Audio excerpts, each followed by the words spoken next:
Hey, here are 5 stupid things I've noticed about alternative medicine. The term is a euphemism.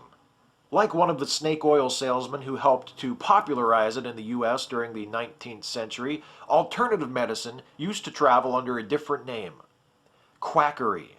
Now, obviously, the quacks themselves never called it that, nor did the poor suckers that were scammed by it, but pretty much everyone else did.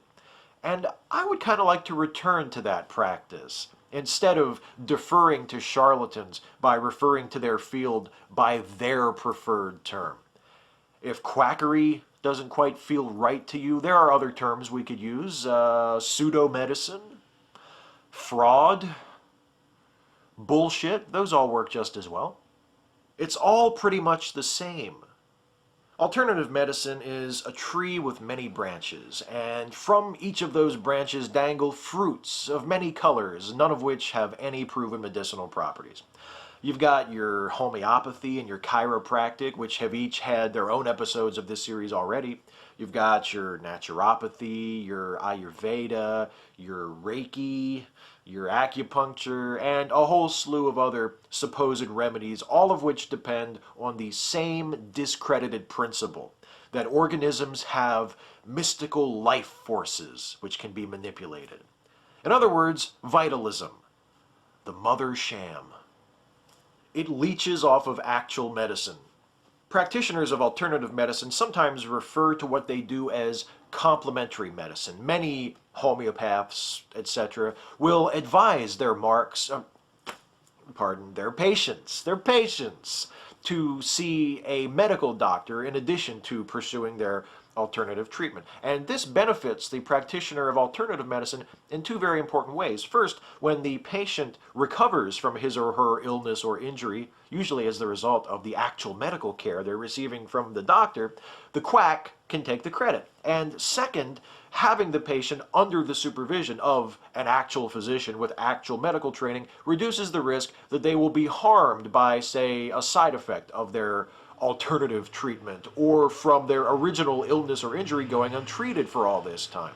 And best of all, it allows the homeopath, let's say, to retreat to their favorite defensive position when they're challenged by an asshole skeptic like me, because they can always say, hey, maybe you don't believe in alternative medicine, but if the patient believes in it and it makes them feel better, what harm's being done? Why can't you just let them do it for themselves? At the very least, it's not harmful. And you know what? That is an absolutely rock-solid argument. Airtight, no way around that one at all, except for the unimportant detail that it is harmful. There's the aforementioned danger of allowing a serious injury or illness to go untreated. If you're treating your cancer with a homeopathic remedy or amygdalin, you're not treating your cancer. There's the exploitation of vulnerable and credulous people, the imparting of false hope, and there are the alternative cures that are positively dangerous, like Cansima, a corrosive salve that eats away skin that is marketed as a cancer cure, or amygdalin. If you take too much amygdalin, you can die of cyanide poisoning.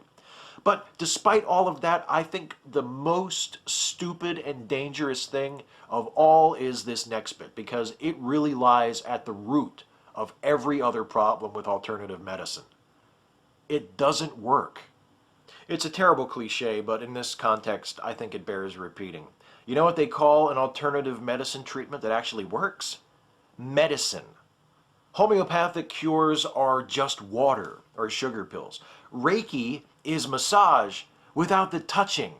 These treatments haven't been suppressed by the mainstream medical establishment. They've been rejected because they're useless. If you spend money on an alternative medical treatment, you are literally buying nothing.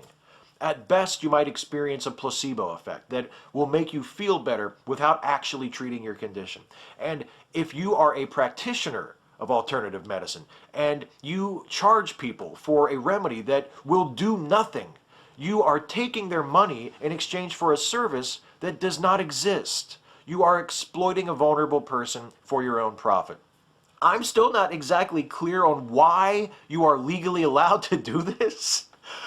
I think just as a matter of principle, practicing alternative medicine in this way should be illegal. But it also kind of irritates me that we have to make it illegal to stop doing it. We shouldn't have to make it illegal.